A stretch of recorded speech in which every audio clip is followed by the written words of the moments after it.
হ্যাঁ, পরমপিতার আরাধনা চরণে প্রণাম জানিয়ে কিছু বলার চেষ্টা করছি। ঠাকুর বললেন, কারো দুঃখের কারণ হয়েও না, তবে আমারও দুঃখের কারণ কেউ হবে না। আমরা যখন পড়াশোনা করেছি তখন পড়েছি যে ক্রিয়ার প্রতিক্রিয়া হয়। তো এখানেও ঠিক তাই। আমি যদি কাউকে দুঃখ দিয়ে থাকি, তাহলে আমাকে দুঃখ পেতেই হবে। এটা খুব স্বাভাবিক ব্যাপার। আর আমার কর্ম যেমন তেমনি ফল আমরা বলি। আমি যদি কাউকে দুঃখ দিয়ে থাকি, কাউকে যদি আঘাত দিয়ে থাকি, তো সেটা আমার কাছে রিটার্ন আসবেই। একটা বা একজন মহাপুরুষ বা গুণী ব্যক্তির কথা বলছি।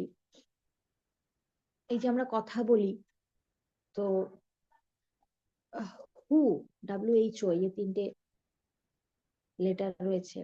তো আমরা যদি কাউকে ভালোবেসে জিজ্ঞাসা করি যে হাউ আর ইউ, তো তাকে, মানে আপন মানুষ হোক বা কোনো মানুষকে প্রথম পরিচিত হোক বা পরিচিত হোক, কাউকে যদি জিজ্ঞাসা করা হয় দেখা হওয়ার সঙ্গে সঙ্গে, তাহলে তার ভালো লাগবে যে আপনি কেমন আছেন। কিন্তু আমরা যদি কাউকে দেখা হওয়ার সঙ্গে সঙ্গে বলি যে হু আর ইউ, তো তার খারাপ লাগবে। দু তিনটে লেটার, হু আর হাউ, জাস্ট ওলট পালট করে লেখা।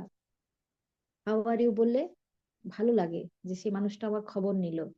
কিন্তু তাকে যদি বলি হু আর ইউ, তুমি কে, তো সেই মানুষটার কিন্তু খারাপ লাগবে। তাহলে চিনলই না আমাকে, আহ পরিচিত হয়েও আমাকে সে আমাকে, মানে আমার উপস্থিতিটাকে ভালোভাবে নিল না, তাকে কষ্ট দেওয়া হয়ে যাবে। তো এই যে কথা বলছি, এই কথার মধ্যেই মানুষকে ভালোবাসা যায়। তো দুঃখের কারণ আমরা তখনই হয়ে যাই যখন আমাদের নিজেদের ভাষা আমরা ঠিক রাখি না। ঠাকুর বলেছেন যে কাউকে যদি বকাবকিও করতে হয় সেটা বাদ, কারো যদি ভুলটাও বলতে হয়, তাও যেন আমরা মিষ্ট ভাবে বলি। তাকে খ্যাচখ্যাচ করে বা যদি রেগে বলে দিই, তখন কি হয়, তার যে ভুল থাকে, দোষ থাকে, সেটা সে সংশোধন তো করেই না, বরং উল্টে আরো হিংসা বিবাদ সৃষ্টি হয়ে যায়। এবং সেও চায় যে সে সময়ের অপেক্ষা করে যে আমাকে রিটার্ন কখন আমার কোনো ভুল হবে সেটা সে ধরিয়ে দেবে, যে তুমিও তো এটা ভুল করছো। সাধারণ যেটা আমরা দেখে থাকি, বাড়িতেও অনেক সময় এই ধরনের জিনিস হয়।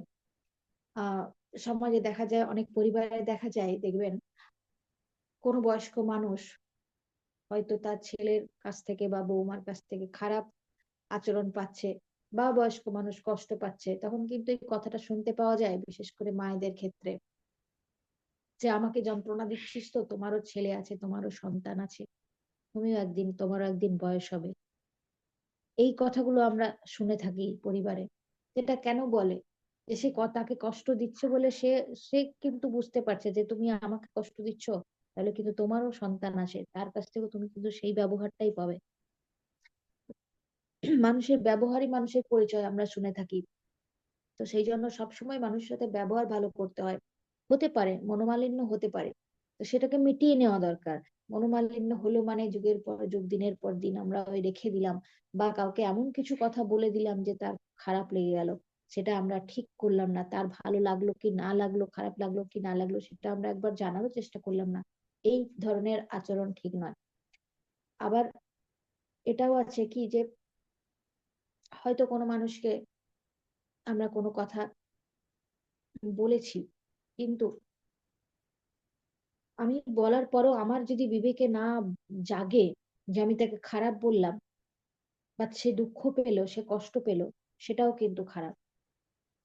আমি আমার হয়তো কারোর সঙ্গে কোনো খারাপ ব্যবহার আমি করেই ফেলেছি, কিন্তু আমার যদি যদি সেই চেতনটা না হয় যে আমি তার সাথে খারাপ ব্যবহার করে ফেললাম, তাহলেও কিন্তু রিটার্নে আমাকে দুঃখ পরে পেতে হবে। কারণ সেই মানুষটা হয়তো আমাকে কিছু বললো না, কিন্তু সে কিন্তু চুপচাপ থেকে যায়। সে চুপচাপ থেকে যাওয়া মানে সে মনে কষ্ট পেয়েছে, সে মনে আঘাত পেয়েছে। তাকে তো দেখা উচিত সে কি হলো না হলো। তো সেই জিনিসগুলো অনেক সময় আমরা দেখি না, অনেক মানুষ এরকম ধরনের আচরণ করে থাকেন, যে দুটো কটু কথা বললো, তারপরে আর এত অহংকার থাকে, এত ইগো থাকে, যে পরে আর তার কাছে গিয়ে যা জানার চেষ্টাই করে না যে তার সাথে আমার দুটো যে খারাপ কথা হলো, সে ভালো আছে না মন্দ আছে, আমার কথা সে ভালো লাগলো কি না লাগলো, সেটা ছেড়ে দেয়। আরেকটা কথা বলতে চাইবো, অনেক সময় আমরা দেখি যে কোথাও আমাদের মতবিরোধ হচ্ছে, বা কোথাও আহ মানুষের সাথে হয়তো মিল হচ্ছে না, খারাপ কথা না বলে, ঝগড়া বিবাদ না করলে সেখান থেকে সরে আসা দরকার।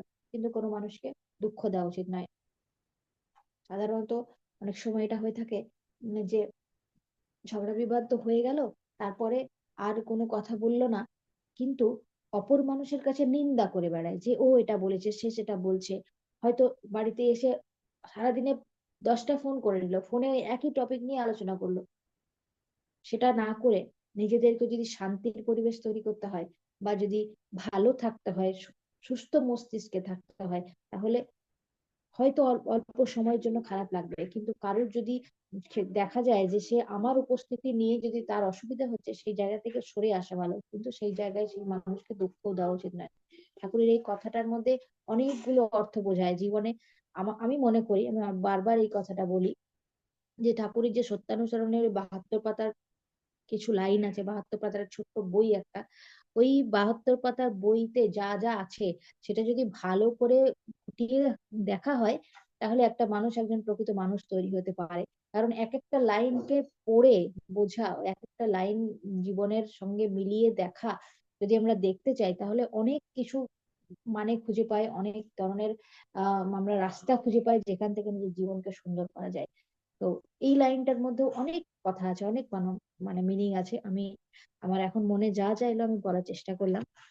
আহ আলোচনা এখানে শেষ করছি। সকলে ভালো থাকবেন। নমস্কার। জয় গুরু। জয়গুরু। জয়গুরু, আমাদের প্রিয়া পান্ডারী মা, আমাদেরকে সময় দেওয়ার জন্য আমাদের সঙ্গে থাকবেন। ঠাকুরের চরণে আপনার কুশল মঙ্গল কামনা করছি। আমরা এ পর্যায়ে ঠাকুর কথা শুনবো।